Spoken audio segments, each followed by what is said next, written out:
Dicen que el crimen perfecto no existe, pero un matrimonio intachable construido sobre una mentira monumental puede durar 3 décadas sin levantar una sola sospecha. Alejandro erigió un imperio sobre la traición, amando a 2 mujeres en 2 ciudades diferentes, convencido de que su doble vida era una verdadera obra maestra del engaño. Pero hasta el mejor de los ilusionistas olvida, tarde o temprano, en qué bolsillo escondió la llave de su propia destrucción. La noche de su 30º aniversario transcurría en el restaurante más exclusivo y deslumbrante del corazón de Madrid. Carmen, envuelta en un vestido de seda escarlata, miraba a su esposo con la misma devoción ciega del primer día. Levantaron sus copas de cristal, brindando por un amor que, ante los ojos de toda la sociedad, era el máximo epítome de la lealtad. Las velas parpadeaban sobre el rostro sereno de Alejandro, quien le besó la mano con una ternura calculada y escalofriantemente real. «Mi vida, brindemos por otros 30 años juntos», susurró él con profunda devoción. Sin embargo, apenas el exquisito licor rozó sus labios, el teléfono vibró bruscamente. Su expresión cambió en un instante, adoptando esa máscara de urgencia corporativa que Carmen conocía de memoria. Una supuesta emergencia financiera ineludible en la sucursal de Barcelona exigía su presencia inmediata.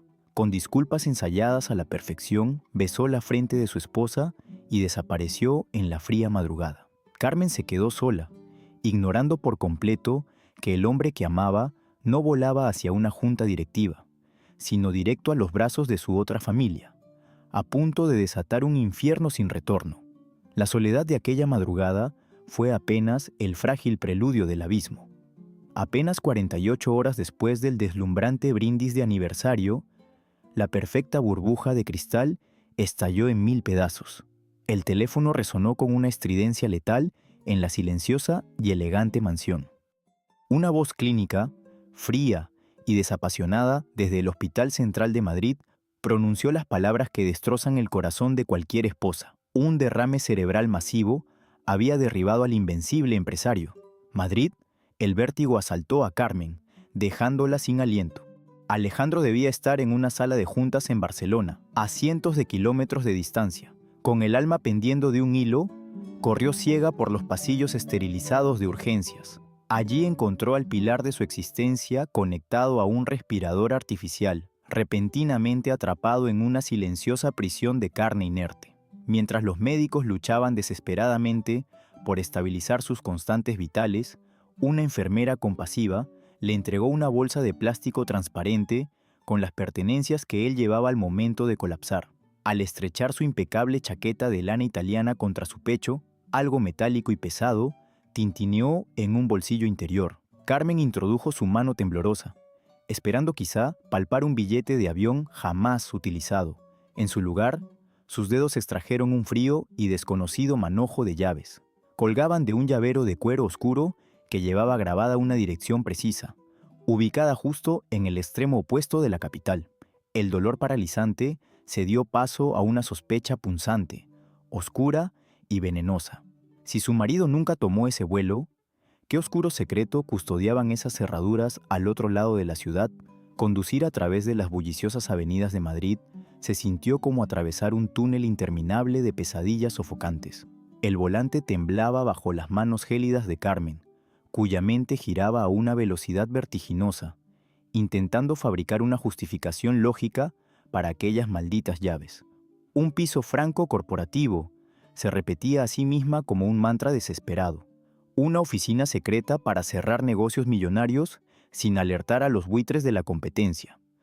Sin embargo, al estacionar frente a un majestuoso edificio de estilo clásico en el elitista y residencial barrio de Salamanca, la imponente fachada de piedra destrozó sus frágiles ilusiones de un solo plumazo.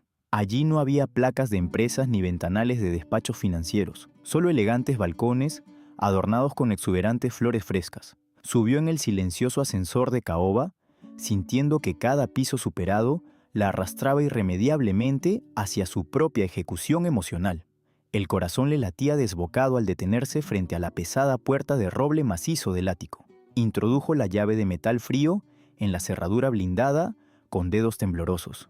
Un clic perfecto y sordo resonó en el pasillo vacío, confirmando su peor temor. La puerta cedió suavemente hacia adentro, revelando no un aséptico y frío despacho de abogados, sino un recibidor inundado de una luz sumamente cálida, decorado con un exquisito gusto hogareño. Había un paragüero de bronce con un paraguas familiar, un embriagador aroma a café recién molido y, lo más aterrador de todo, un par de zapatos de tacón escarlata descansando perezosamente sobre una lujosa alfombra persa. Carmen dio un paso ciego hacia el interior, sintiendo que el suelo mismo desaparecía bajo la suela de sus zapatos, cuando una voz femenina y vibrante cortó el silencio desde el salón. «Alejandro, mi amor, ¿has olvidado algo de tu maletín?», preguntó aquella voz cantarina, cargada de una insoportable e íntima familiaridad, acompañada por el sonido de unos pasos ligeros acercándose por el pasillo de madera. Carmen se quedó completamente petrificada, incapaz de articular una sola sílaba en su defensa, mientras una mujer deslumbrante, de espesa melena azabache y ojos chispeantes, aparecía secándose las manos con un impecable paño de cocina. Era Isabela, la dueña legítima de aquella voz, de los zapatos escarlata y evidentemente del corazón fraccionado de su marido. Al descubrir a una intrusa pálida y elegante, plantada en su propio umbral, la radiante sonrisa de Isabela se congeló en el acto, transformándose en una dura máscara de pura confusión y creciente desconfianza. Pero antes de que cualquiera de las dos mujeres pudiera lanzar la primera acusación o exigir una explicación racional, una segunda figura masculina emergió desde la penumbra del pasillo del fondo. Un joven alto, de hombros anchos y postura segura, caminó hacia ellas revisando distraídamente la pantalla de su teléfono móvil.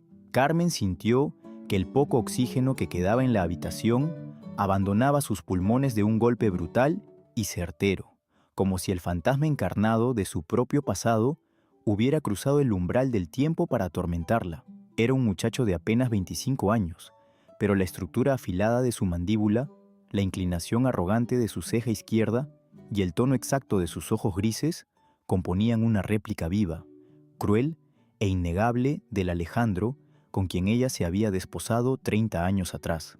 Diego levantó la vista de golpe, frunciendo el ceño al notar la densa tensión eléctrica que cortaba el aire del salón. En ese instante exacto de silencio absoluto y ensordecedor, dos mujeres diametralmente opuestas comprendieron, con horror abismal, que toda su dichosa existencia no era más que una colosal mentira compartida. «¿Quién es usted? ¿Y qué hace en mi casa?», exigió Isabela, dando un paso al frente, con la voz temblando por una mezcla de miedo y autoridad herida, mientras intentaba proteger instintivamente a Diego con su cuerpo. Carmen, con el rostro lívido y la respiración entrecortada, levantó la mano que sostenía las llaves como si fuera un arma delictiva. «Soy Carmen de Torres, la legítima esposa de Alejandro por más de 30 años, y exijo saber por qué esta cerradura se abre con su llave». Un silencio sepulcral, espeso y doloroso, cayó sobre el elegante salón de Madrid. Isabela retrocedió, llevándose una mano a la boca para ahogar un grito de pura incredulidad. Diego, paralizado, clavó su mirada gris y acerada, idéntica a la de su padre, en la intrusa. No había rastro de burla en sus ojos, solo una confusión abismal. Entonces, la verdad, brutal e implacable, se materializó en las palabras de Isabela. «¿30 años? Eso es mentira. Alejandro y yo estamos casados por la iglesia en Valencia desde hace 26 años. Diego es su hijo primogénito. Mi Alejandro jamás pisaría una oficina en Barcelona en su aniversario, porque siempre, cada maldito año, lo celebrábamos aquí, conmigo». El mundo pareció detenerse por completo para Carmen. No había rabia contenida, solo una comprensión gélida y devastadora que se filtraba hasta la médula de sus huesos. Miró a Diego, el vivo retrato de la juventud robada de su esposo, y entendió que cada viaje de negocios, cada ausencia y cada excusa habían sido piezas de un rompecabezas macabro que acababa de completarse ante sus propios ojos desgarrados por la traición. Carmen no recordaba cómo salió de aquel ático en el barrio de Salamanca, ni cómo manejó su coche a través del tráfico de la capital con el alma hecha trizas. Sus manos, antes firmes y seguras, ahora aferraban el volante con una desesperación temblorosa, guiadas únicamente por un instinto ciego de supervivencia que la empujaba de vuelta al hospital. Al cruzar el umbral de la suite privada en la clínica madrileña, el estruendo de la confrontación en el piso de Isabela fue reemplazado instantáneamente por el zumbido rítmico, aséptico y monótono de los monitores que vigilaban la frágil existencia del traidor. Allí yacía Alejandro, el hombre al que había adorado ciegamente, reducido a una figura de cera inerte y silenciosa, atrapado en la prisión de su propio cuerpo tras el derrame cerebral masivo.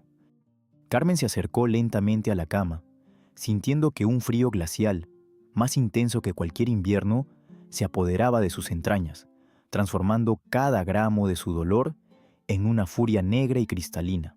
Ya no había rastro de la esposa abnegada que lloraba por la salud de su compañero. En su lugar, había una mujer que miraba con absoluto desprecio la carcasa vacía de un monstruo que había edificado su felicidad sobre una montaña de mentiras asquerosas. Se inclinó sobre él, tan cerca que su aliento cálido rozó la mejilla paralizada de Alejandro y clavó sus ojos ardientes de odio en las pupilas dilatadas e inmóviles de su esposo. Él estaba allí, atrapado en su conciencia, escuchando cada palabra, pero incapaz de defenderse o de articular una sola excusa piadosa. «Te vi, Alejandro», susurró Carmen con una voz tan baja y letal que pareció helar el aire de la habitación médica. «Vi a tu otra mujer, a Isabela, y vi a tu hijo, a ese Diego que lleva tu rostro maldito. 3 décadas de mi vida no fueron más que una actuación perfecta para ti. Pero escucha bien esto, porque será lo último que te sostenga en este infierno. Ella tampoco tiene nada ahora. Has caído tú solo, pero nos has arrastrado a las dos contigo. Y mientras yaces aquí, pudriéndote en silencio, yo me encargaré de que pagues por cada maldito segundo de este engaño con el resto de tu miserable e inmóvil existencia». Carmen abandonó la lúgubre habitación del hospital con una frialdad mecánica, dejando atrás el cuerpo inerte de Alejandro y condujo directamente hacia el imponente despacho de su mansión madrileña. Necesitaba respuestas tangibles, pruebas irrefutables de la magnitud del engaño que había devorado 30 años de su existencia. Abrió la pesada caja fuerte, oculta tras el cuadro de la biblioteca, y encendió el ordenador portátil de su esposo con manos que ya no temblaban por el dolor, sino por una rabia metódica y calculadora. Conocía las contraseñas de las cuentas conjuntas, los códigos de seguridad de los fondos de inversión que ambos habían alimentado durante 3 décadas de supuesto esfuerzo compartido y confianza ciega. Sin embargo, al acceder al portal bancario principal, la pantalla arrojó una cifra que le cortó la respiración de tajo.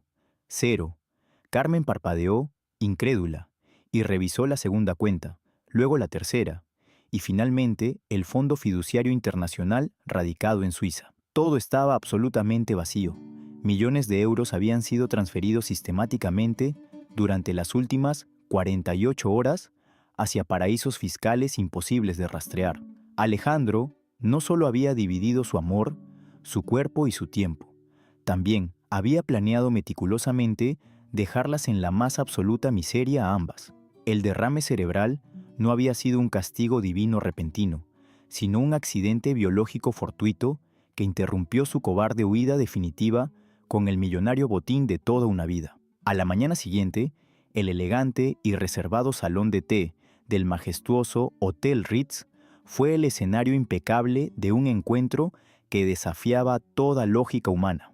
Carmen, envuelta en un sobrio traje de diseñador oscuro, aguardaba con la espalda recta y la mirada afilada como un bisturí. Isabela cruzó la pesada puerta giratoria con ojeras profundas que traicionaban su larga noche de insomnio y agonía, tomando asiento frente a la mujer que legalmente ostentaba el título que ella creía suyo. No hubo saludos cordiales, ni lágrimas compartidas, ni gritos histéricos, solo el abismo palpable de 2 vidas brutalmente destruidas por el mismo arquitecto del desastre.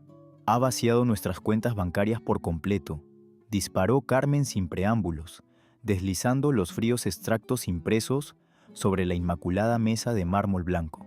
30 años de mi patrimonio familiar, esfumados en un solo día sin dejar el menor rastro. Isabela observó los papeles con los ojos muy abiertos, y una risa amarga, seca y carente de cualquier atisbo de alegría escapó de sus labios temblorosos. Abrió su propio bolso de cuero italiano y arrojó un manojo de documentos arrugados junto a los de Carmen. «¡2 millones!», susurró Isabela, con la voz quebrada por la rabia y la humillación. Vació los fondos universitarios de Diego y la cuenta de ahorros de nuestro negocio inmobiliario en Valencia exactamente 24 horas antes de colapsar. Nos iba a dejar en la maldita calle a las 2. En ese preciso instante, mirándose a los ojos sobre una montaña de pruebas financieras irrefutables, la rivalidad impuesta por Alejandro se desvaneció por completo. Las dos esposas engañadas forjaron un pacto silencioso, letal e inquebrantable. Encontrarían hasta el último céntimo escondido y harían que el traidor paralizado pagara con creces cada mentira. Convertir el dolor paralizante en combustible requiere una maestría oscura que solo 2 mujeres traicionadas y al borde de la ruina absoluta pueden alcanzar con escalofriante perfección. Transformaron el lujoso y silencioso despacho principal de la mansión madrileña de Carmen en un auténtico centro de operaciones clandestino, cubriendo la inmensa mesa de caoba con cientos de facturas, extractos bancarios encriptados y registros de vuelos internacionales que abarcaban más de 3 décadas de mentiras sistemáticas. Isabela, cuya brillante destreza para los números había mantenido a flote la fachada inmobiliaria de Alejandro en la costa de Valencia durante 26 años, trazaba frenéticamente complejos diagramas de flujo en una pizarra improvisada. Cada línea roja que dibujaba con el rotulador conectaba una transferencia opaca con sociedades fantasma radicadas en las islas Caimán, Panamá y Andorra. Carmen, por su parte, utilizaba su implacable red de contactos en la alta sociedad española para rastrear a los asesores fiscales más turbios y costosos del país, aquellos que operaban ágilmente en las sombras de la legalidad. Descubrieron con horror que el cobarde de su marido, apenas 48 horas antes del fatídico derrame cerebral, había liquidado sus 3 mayores propiedades comerciales y había vaciado 5 cajas de seguridad clandestinas. La sed de venganza las unía ahora con una fuerza mucho más destructiva que cualquier lazo de sangre, pero pronto se toparon con un muro de contención tecnológico absolutamente impenetrable: el ordenador personal encriptado de Alejandro. Un dispositivo de seguridad de grado militar bloqueaba el acceso al código maestro de sus carteras de criptomonedas, custodiando los millones robados detrás de una barrera digital aparentemente insuperable. El sonido áspero e inesperado del timbre rompió la tensa concentración del improvisado cuartel general exactamente a las 2 de la madrugada.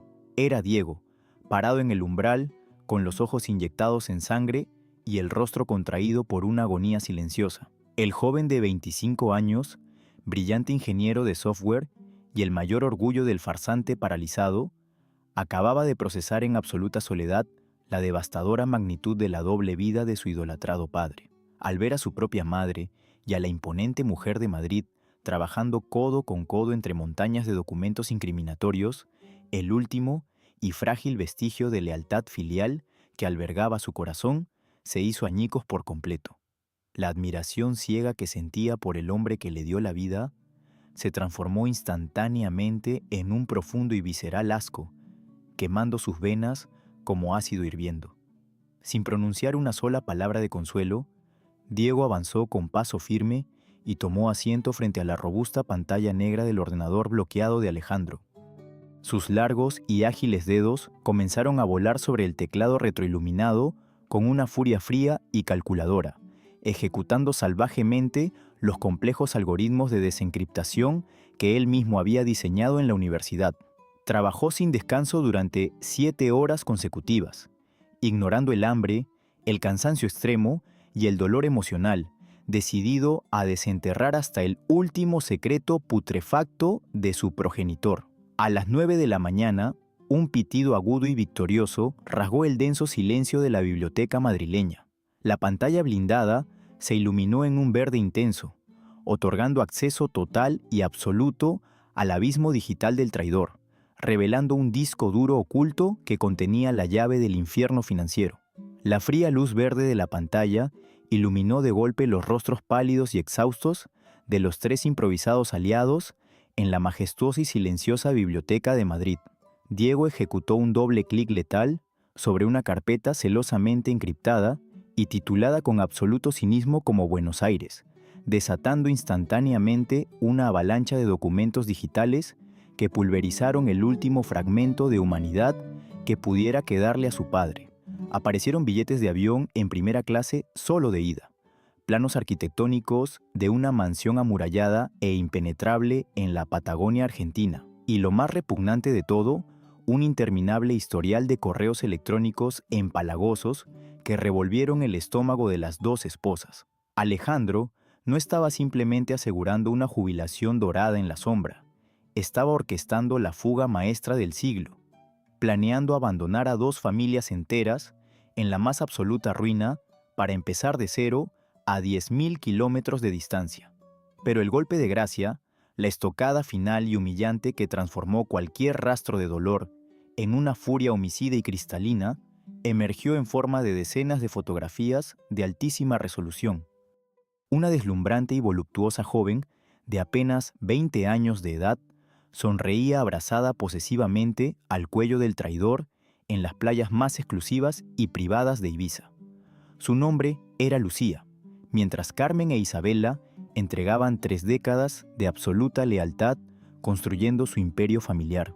El cobarde paralizado derrochaba cientos de miles de euros en diamantes segadores, coches deportivos de colección y bolsos de diseñador exclusivo para una caprichosa modelo que era 5 años menor que su propio hijo primogénito. El asco paralizante duró apenas unos segundos, cediendo su lugar a una epifanía brillante, oscura y calculadora, cuando el talento de Diego rastreó la dirección IP de las últimas comunicaciones del miserable. La desmedida arrogancia de Alejandro había dictado su perdición definitiva. Cegado por la pasión senil y la prisa de su huida, había confiado a la ingenua y frívola Lucía la custodia física del dispositivo de almacenamiento en frío. Esa pequeña y discreta memoria, USB, incrustada en titanio, contenía las contraseñas alfanuméricas de las carteras de criptomonedas donde aguardaban los 20 millones de euros robados. La llave exacta de la salvación financiera colgaba literalmente del cuello de una muchacha mimada que habitaba un escandaloso ático en el centro neurálgico del lujo en Marbella, pagado íntegramente con el sudor, la sangre y los ahorros de las dos mujeres traicionadas. No existió la menor necesidad de debatir el siguiente y letal movimiento estratégico. Carmen e Isabela intercambiaron una única mirada de acero fundido, afilando sus garras venenosas para la inminente cacería en el sur de España. Abandonaron la solemne mansión de Madrid, transformadas en dos depredadoras letales y sincronizadas, dejando a Diego a cargo de la vigilancia digital ininterrumpida del entramado financiero. Abordaron el primer tren de alta velocidad de la mañana hacia la ardiente costa andaluza, absolutamente decididas a arrinconar a la pequeña parásita en su propio e inmerecido nido de oro. Con la imponente y despiadada precisión de un escuadrón táctico de élite, se prepararon para despedazar la frágil burbuja de cristal del amante de 20 años y recuperar hasta el último céntimo que, por derecho divino y moral, les pertenecía en exclusiva. El asfixiante calor del mediodía en Marbella no logró derretir la gélida y despiadada determinación de las dos mujeres traicionadas al plantarse frente a las imponentes puertas de cristal del complejo residencial de superlujo. Carmen, portando un sobrio maletín de cuero negro y una placa de identificación falsa de altísima calidad elaborada por los contactos clandestinos de Diego, asumió el rol de una implacable inspectora de la unidad de delitos financieros. Isabela, con gafas oscuras y una actitud letal, flanqueaba su avance como si fuera una sombra vengativa dispuesta a devorar a su presa. Subieron al ático del piso 15 en el silencioso ascensor privado, ensayando mentalmente cada línea del majestuoso teatro que estaban a punto de ejecutar con una sincronización impecable y aterradora. Al llamar a la pesada puerta de madera noble, una adormilada Lucía, envuelta en una costosa bata de seda rosa que apenas cubría sus 20 años de ingenuidad frívola, abrió con evidente expresión fastidiada. Antes de que la joven amante pudiera articular una sola queja por la interrupción de su mañana, Carmen empujó la puerta con una violencia calculada, invadiendo el santuario pagado con la sangre y el sudor de dos familias. Con una voz helada que congelaría el mismísimo infierno, le notificó a la aterrorizada muchacha que Alejandro estaba bajo custodia federal por lavado de activos internacionales y que cualquier cómplice que ocultara pruebas enfrentaría 20 años de prisión ineludible en una cárcel de máxima seguridad. Lucía, temblando de pánico absoluto y derramando gruesas lágrimas de rímel sobre la costosísima alfombra de diseño, no tardó ni 2 minutos en quebrarse por completo. Corrió histéricamente hacia la caja fuerte oculta tras un inmenso espejo veneciano y entregó voluntariamente la pequeña y fría memoria USB de titanio, suplicando clemencia de rodillas a las dos mujeres que acababan de arrebatarle su falso cuento de hadas, de un solo y brutal golpe maestro. Con el minúsculo pero invaluable trofeo de titanio a salvo en el fondo del bolsillo de la chaqueta de Isabela, las dos aliadas abandonaron el lujoso ático de Marbella, dejando a una Lucía completamente destruida y sollozando en el frío suelo de mármol. No perdieron ni un segundo en celebraciones prematuras. Se refugiaron inmediatamente en una discreta y oscura suite de hotel a 3 calles de distancia y conectaron el dispositivo a un ordenador portátil encriptado, estableciendo un enlace satelital directo y seguro con Diego en Madrid. El joven de 25 años, operando con la implacable frialdad de un cirujano digital, introdujo las contraseñas alfanuméricas maestras que acababan de extirparle a la ingenua amante del cobarde paralizado. La pantalla parpadeó durante unos eternos y agónicos segundos antes de revelar la obscena e inmensa fortuna que el traidor había amasado en el oscuro mercado de las criptomonedas. Exactamente 20 millones de euros parpadeaban en un brillante verde fluorescente, listos para ser movilizados a voluntad de las legítimas dueñas. Siguiendo las instrucciones precisas y vengativas de las dos matriarcas, Diego ejecutó una serie de complejas transferencias trianguladas a través de 12 paraísos fiscales diferentes, borrando cualquier rastro informático que pudiera vincularlas en el futuro al ciberataque definitivo. En menos de 15 minutos, el gigantesco fondo clandestino de Alejandro quedó reducido a un humillante y absoluto cero. La totalidad del millonario patrimonio robado aterrizó suavemente en un nuevo fideicomiso ciego, legalmente blindado e inaccesible, del cual Carmen e Isabela eran las únicas y absolutas beneficiarias a partes iguales. Habían recuperado el control total de sus propias vidas y de su dinero, despellejando financieramente al monstruo que las había utilizado y traicionado durante 3 décadas. Ahora, con las arcas del enemigo completamente vaciadas, había llegado el momento perfecto para regresar a la aséptica clínica de Madrid y enfrentar de una vez por todas al miserable y silencioso traidor. El triunfal regreso a la majestuosa capital española no concedió a las...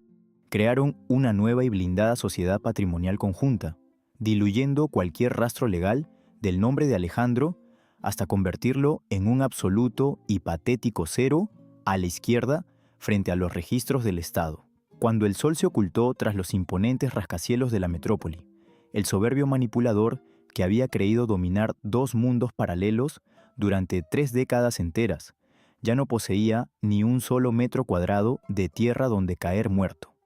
La soga legal estaba perfectamente anudada, mientras el sollozo ahogado de la arruinada amante aún resonaba en el sur y las despiadadas escrituras notariales se secaban en la fría capital, un denso y pesado silencio fúnebre envolvía la aséptica habitación de la exclusiva clínica privada.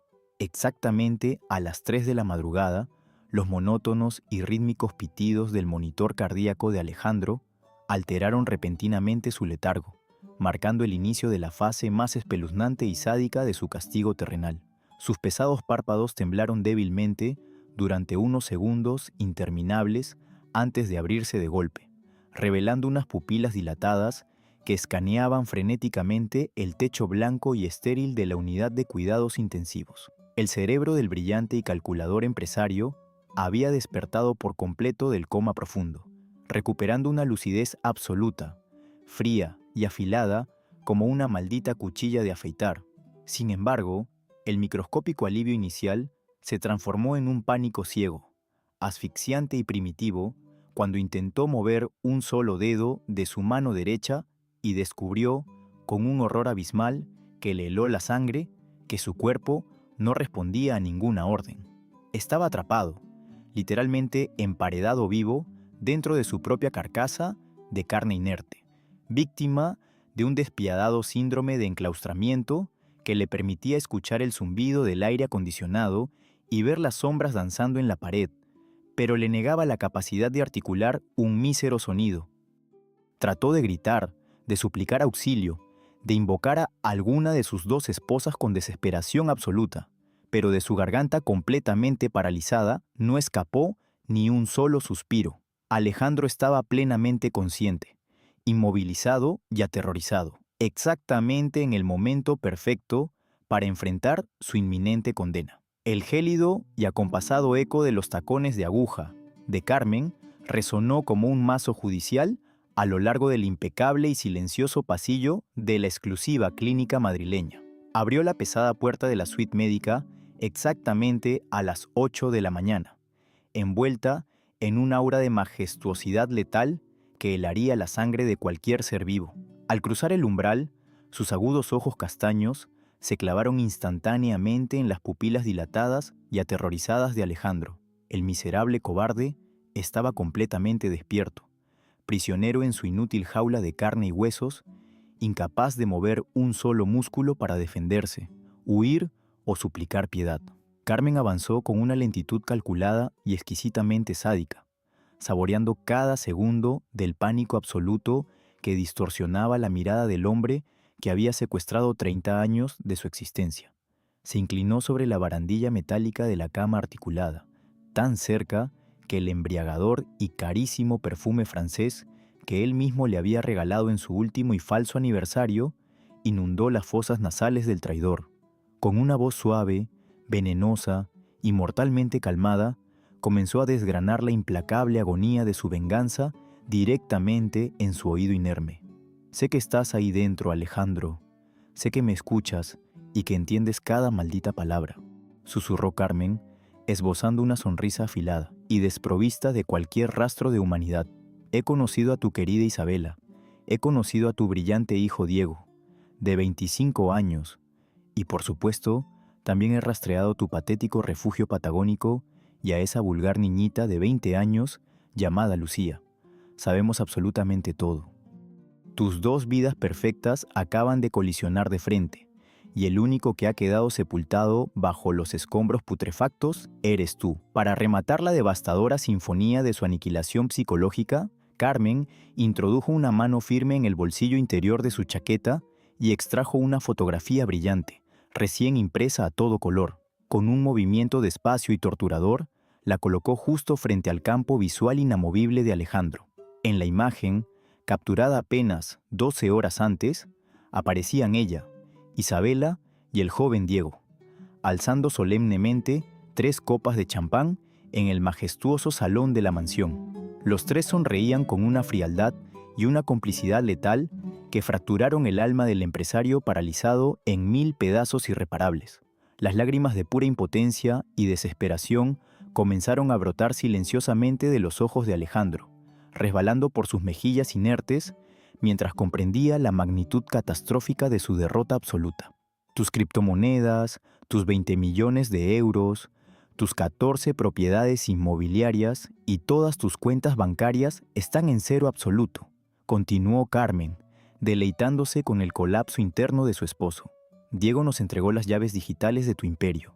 Isabela y yo lo vaciamos sin piedad, y tu estúpida amante nos regaló la memoria de titanio en menos de 2 minutos. No te pertenece ni un solo céntimo en este mundo. Y como ya no eres más que un parásito en bancarrota total, me temo que esta clínica de superlujo excede nuestro nuevo presupuesto. Con un desprecio majestuoso e inigualable, Carmen pulsó el botón del intercomunicador médico. Cuando la enfermera jefe de la planta respondió diligentemente, La voz de la matriarca resonó con una autoridad inquebrantable que selló el miserable destino del monstruo. «Buenos días», habla Carmen de Torres. «Les informo que, con efecto inmediato a partir de este preciso segundo, anulo por completo la póliza de seguro médico de máxima cobertura de mi esposo. Preparen sus papeles para un traslado inmediato a la sanidad pública más barata y decadente que encuentren en la peor periferia de la ciudad». El traslado de Alejandro se ejecutó con una rapidez y una brutalidad absolutamente humillantes, borrando de un plumazo cualquier rastro de la majestuosidad que alguna vez creyó poseer. Atrás quedaron las sábanas de algodón egipcio de 1000 hilos, el silencio sepulcral de la clínica privada y la atención servil de 6 enfermeras exclusivas. En menos de 2 horas, un par de paramédicos visiblemente cansados y totalmente indiferentes lo subieron a una camilla metálica fría y lo arrojaron al interior de una ambulancia destartalada. El tortuoso viaje duró 45 minutos a través de los interminables baches de las carreteras secundarias de Madrid, cada sacudida enviando ondas de pánico mudo a través de su cuerpo inmovilizado.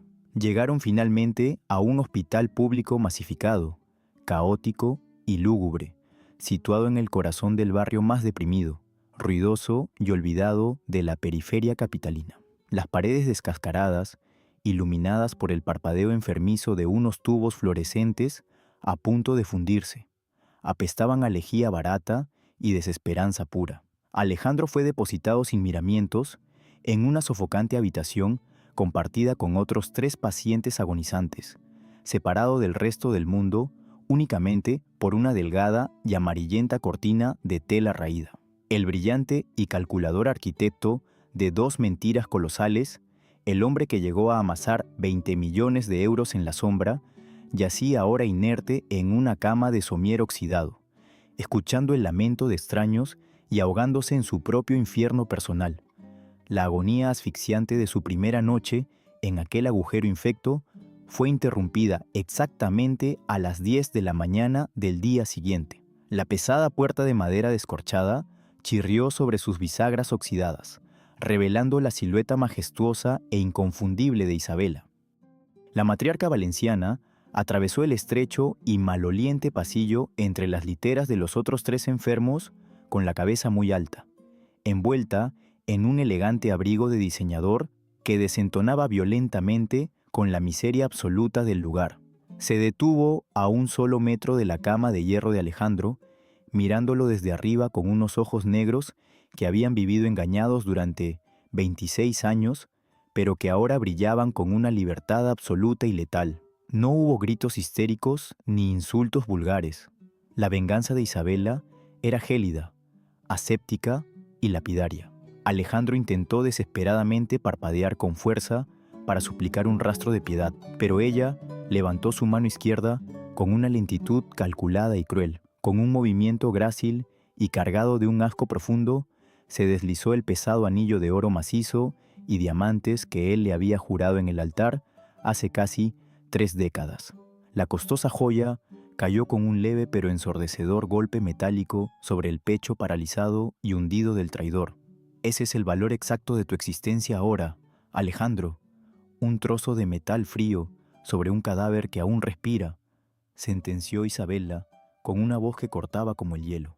Dio media vuelta con elegancia militar y abandonó la lúgubre habitación para siempre, dejando tras de sí un rítmico eco de tacones que marcaba el cierre definitivo y absoluto de su falsa historia de amor.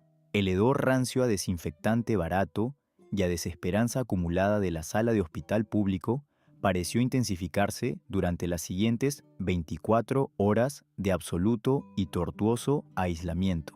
La parálisis de Alejandro no solo era física, su alma entera se pudría lentamente bajo las sábanas ásperas del somier oxidado. A las 6 de la tarde del tercer día de su humillante destierro, la silueta inconfundible de su primogénito recortó la escasa luz del marco de la puerta. Diego, con sus 25 años de imponente juventud y el rostro idéntico al de su progenitor en sus mejores épocas, avanzó por el estrecho pasillo flanqueado por las literas de los otros 3 moribundos. Sin embargo, en los ojos grises del muchacho no brillaba ni un solo destello de compasión filial, sino un asco visceral, frío y calculador, que heló la poca sangre que aún circulaba por las venas del empresario inmovilizado. El brillante ingeniero de software se detuvo a escasos centímetros del rostro inerte de su padre, clavando su mirada acerada en las pupilas dilatadas y aterrorizadas del traidor. Alejandro intentó inútilmente emitir un quejido gutural, una súplica muda de perdón, pero Diego levantó una carpeta de cartón rígido con el sello oficial del Ministerio de Justicia español y la dejó caer sobre la mesa de noche desvencijada con un golpe letal y seco. Ni un solo sonido, anciano miserable, escupió Diego con una voz tan afilada que pareció rasgar el aire viciado de la lúgubre habitación. He venido únicamente para entregarte esto en persona. Ayer por la mañana firmé los papeles legales definitivos frente a 3 jueces del registro civil. A partir de este preciso instante, tu maldito apellido ha sido borrado para siempre de mi identidad, de mi historia y de mi futuro. He adoptado el apellido de mi madre, la mujer a la que engañaste durante 26 años de tu patética existencia. Mírate bien, Alejandro, mírate y entiende que vas a morir en este agujero infecto siendo absolutamente nadie, sin un solo doliente que llore sobre tu miserable tumba de tierra barata. Sin agregar ni una sílaba más, el joven dio media vuelta y desapareció por el pasillo, arrancándole a su padre el último y más profundo fragmento de su humanidad destrozada. Mientras el miserable arquitecto del engaño se ahogaba en sus propias lágrimas saladas y silenciosas en el rincón más oscuro y olvidado de la capital, un año después, el radiante sol del mediodía bañaba con hilos de oro puro la majestuosa y vibrante Costa del Sol. El aire salado del mar Mediterráneo y el aroma embriagador a jazmines frescos envolvían la grandiosa terraza de mármol blanco del nuevo y exclusivísimo Hotel Boutique de 5 estrellas. Carmen e Isabela, radiantes, inquebrantables y enfundadas en deslumbrantes vestidos de lino blanco, caminaban tomadas del brazo a través del fastuoso vestíbulo de cristal, supervisando cada minucioso detalle de la espectacular fiesta de inauguración.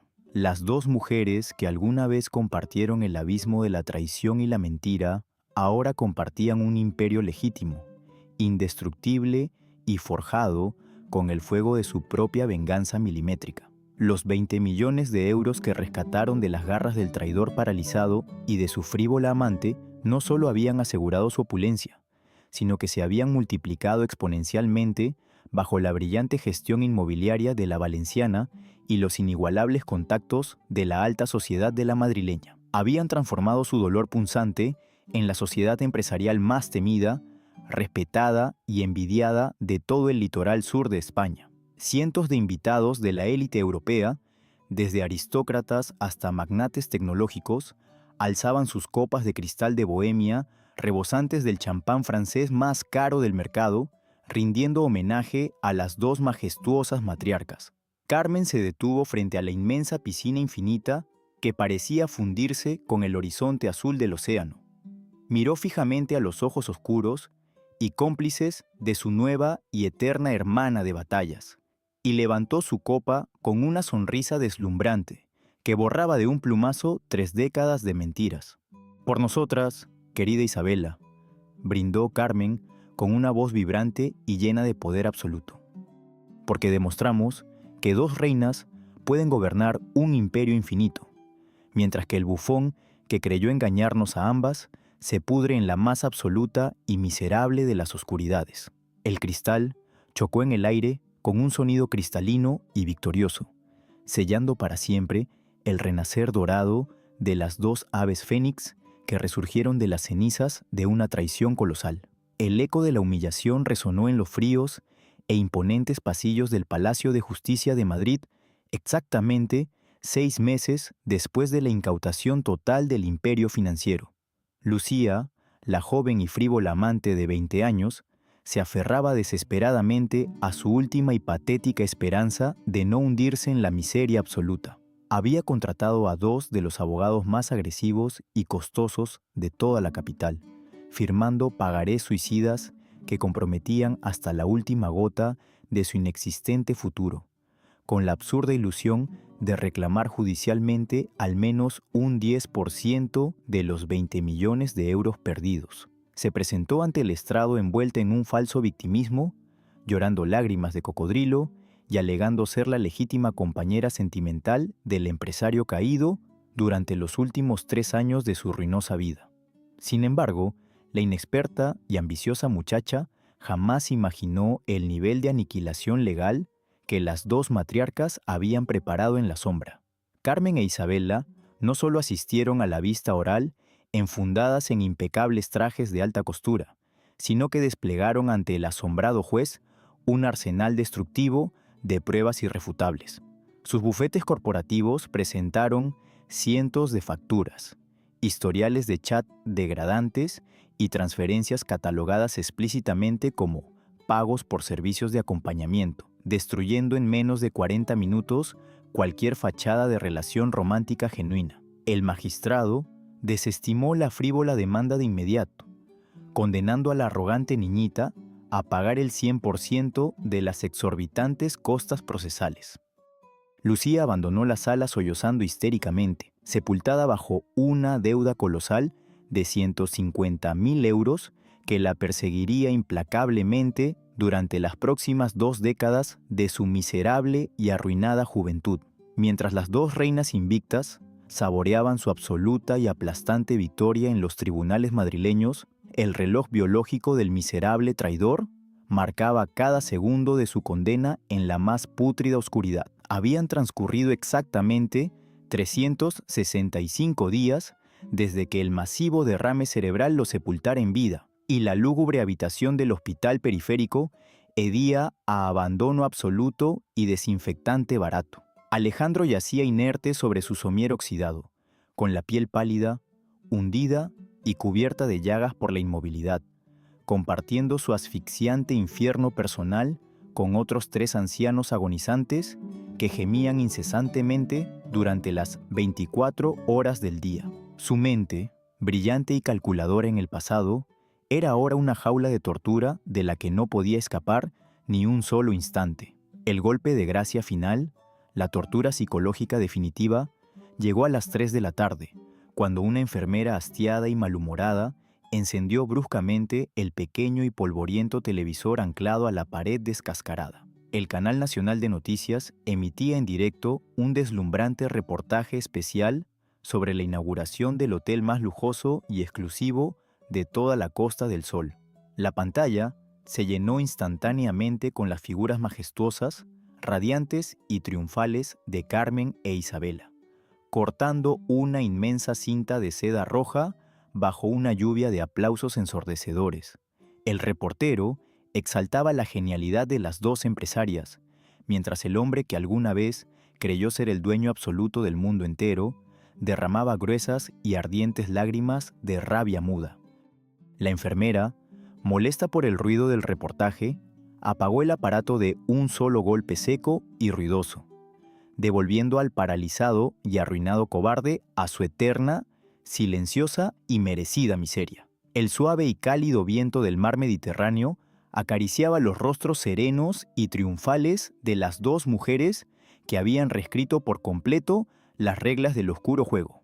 A bordo de un majestuoso y deslumbrante yate de 30 metros de eslora, anclado frente a las costas doradas de Marbella, Carmen e Isabela brindaban bajo el ardiente sol de las 5 de la tarde. Habían transcurrido exactamente 2 años desde aquel fatídico y devastador aniversario de bodas en Madrid, y el dolor punzante de la traición ya no era más que un vago recuerdo sepultado bajo el peso colosal de su rotundo éxito financiero y personal. La sociedad que forjaron en la más oscura de las adversidades se alzaba ahora como un imperio inmobiliario y hotelero absolutamente inquebrantable, valorado en más de 50 millones de euros. Isabela, descalza sobre la inmaculada cubierta de madera de teca y luciendo unas gafas de sol de diseñador exclusivo, levantó su copa de cristal tallado a mano, rebosante del champán francés más exclusivo y caro del mundo. Carmen, envuelta en un vaporoso pareo de seda blanca que ondeaba con la brisa marina, correspondió al gesto con una sonrisa deslumbrante, cargada de una paz absoluta y letal. Atrás quedaron para siempre las noches de llanto ahogado, las humillantes investigaciones financieras y el repugnante fantasma de un marido cobarde y calculador. Mientras ellas navegaban hacia un horizonte infinito de libertad y opulencia desmedida, el brillante arquitecto del engaño se pudría lentamente en la más lúgubre, silenciosa y olvidada habitación de un hospital estatal de la periferia, incapaz de articular una sola palabra de arrepentimiento. El sonido cristalino y victorioso de las dos copas, chocando en el aire purificado del océano, selló el destino definitivo de los tres protagonistas de esta macabra y fascinante historia de venganza. Carmen miró fijamente el horizonte infinito, saboreando el dulce y embriagador néctar de su revancha consumada, y pronunció con una serenidad majestuosa la antigua y lapidaria sabiduría de sus ancestros.